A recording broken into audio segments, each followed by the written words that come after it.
তোমাদের জন্য কিছু কথা একটু বলে শুরু করতে চাই ভাইয়া। তোমরা হয়তো দেখছো যে গতকালই 22 ব্যাচের জন্য তোমার কি বুয়েটের যে শর্ট লিস্ট যেটা সেটা প্রকাশ করছে এইচএসসির মার্কসের ভিতরে। তোমরা খেয়াল করে দেখছো 92.83% মার্কস, অর্থাৎ অলমোস্ট 93% মার্কস তোমার চাইছে বুয়েট জাস্ট প্রিলিতে বসার জন্য। মানে এরপরে তো আরো 2টা ধাপ বাকি আছে, প্রিলি বসবে, প্রিলিতে চান্স পাইতে হবে, তারপর প্রিলিতে চান্স পাইলে ওরা আবার রিটেনে বসবে, রিটেনে চান্স পাইতে হবে। সো বুঝতেই পারতেছো এন্ট্রি ব্যারিয়ারটাই অনেক হাই, অ্যান্ড এন্ট্রি ব্যারিয়ারটা পার করার জন্য তোমার কিন্তু ফিজিক্স, কেমিস্ট্রি, ম্যাথ এগুলাতে খুব ভালো পারতে হবে। শুধু এ প্লাস টার্গেটে নামলে হবে না। দেখো 92% পেয়েও পরীক্ষার ফর্ম তুলে পরীক্ষা দিতে পারতেছে, তাহলে বুঝতে পারতেছো অবস্থাটা কোথায়। তো তোমাদের 92% মানে কি, তোমার জাস্ট একটা উচ্চতর দক্ষতা আর 2টা এমসিকিউ ভুল গেল আর প্র্যাকটিক্যালি 2 মার্কস কমাই দিল, তাইলেই শেষ, তাহলেই শেষ বেসিক্যালি। সো ভয়াবহ অবস্থা, ভয়াবহ অবস্থা। সো অবস্থাটা যতই ভয়াবহ হোক অবশ্যই উত্তরানোর পথ আছে। উত্তরানোর পথ হলো গিয়ে পড়াশোনা, অ্যান্ড খুবই ডেডিকেটেডলি পড়াশোনা। আমি যেটা দেখছিলাম গত 2 ক্লাসে যে তোমাদের মধ্যে কিন্তু এই যে ডিসকাশন গ্রুপগুলোতে আমি খুবই অ্যাক্টিভ ছিলাম, তোমাদের মধ্যে কিন্তু কেউ কেউ ভালো অবস্থানে আসো, কেউ কেউ কিন্তু একটু দুর্বল অবস্থানে আসো। ওভারকাম করা যাবে, বাট দুর্বল অবস্থান কিন্তু আমি বলবো মানে এখনকার যে সময় চলে আসছে এই সময় অনুসারে ভালোই দুর্বল অবস্থানে আসো। আর অনেকেই দেখো যে এখনো এই পরিস্থিতিতে আসার পরও আমাদের ক্লাসগুলোতে মাঝে মাঝে বলো যে ভাইয়া ব্রেক দেন, হয়ে গেছে, আজকে আর পারতেছি না। এরকম করলে কি হবে বলো? 92% মার্কস পাওয়া কি এতটা সহজ? 92 না, 92 পাইলেও হচ্ছে না, 93। আর তোমাদের ব্যাচে প্রত্যেক ব্যাচে একটু একটু একটু করে কম্পিটিশন বাড়ে, কারণ পপুলেশন বাড়তেছে বাংলাদেশে, তাই না? সো তোমাদের ব্যাচে 92.83, এটা মাইট বি আর একটু বেশি লাগতে পারে। সো মোটামুটি 95% পাওয়ার প্রস্তুতি নিয়ে মাঠে নামতে হবে। 95% পাওয়া কিন্তু চারটেখানের কথা না, মানে লাইক তোমার ভাজা ভাজা করে ফেলতে হবে বই, এরকম ভাবে পড়তে হবে আর কি।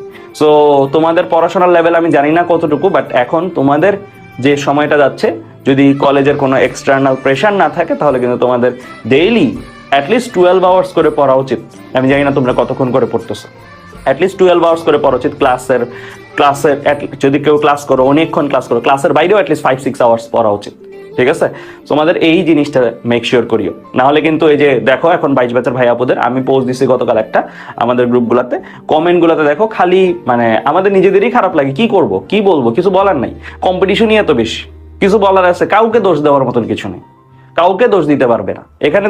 তোমার যদি এটা মার্কস না আসে, তুমি হয়তো কয়েকদিন ইনস্টিটিউশনকে বকা দিলা, কয়েকদিন হয়তো বাংলাদেশের এডুকেশন সিস্টেমকে নিয়ে তুমি বললা যে এই দেশ ভালো না, এই দেশে না, কিন্তু যার যার লাইফ তার মতন শিখই পার হবে। ঠিকই যারা চান্স পাবে তাদেরকে নিয়ে সবাই মাতামাতি করবে, ঠিকই যারা ভালো করবে তারা ঠিকই মানে জব বা সবকিছুতেই তো কম্পিটিশন আছে। এমন তো না যে শুধু এটা ইউনিভার্সিটি অ্যাডমিশন, তুমি পাস করে বেরোবে, এরপর চাকরির ব্যাপার আসবে, চাকরির ব্যাপারেও তো সেম কম্পিটিশন। সো এই জিনিসটা চলবেই।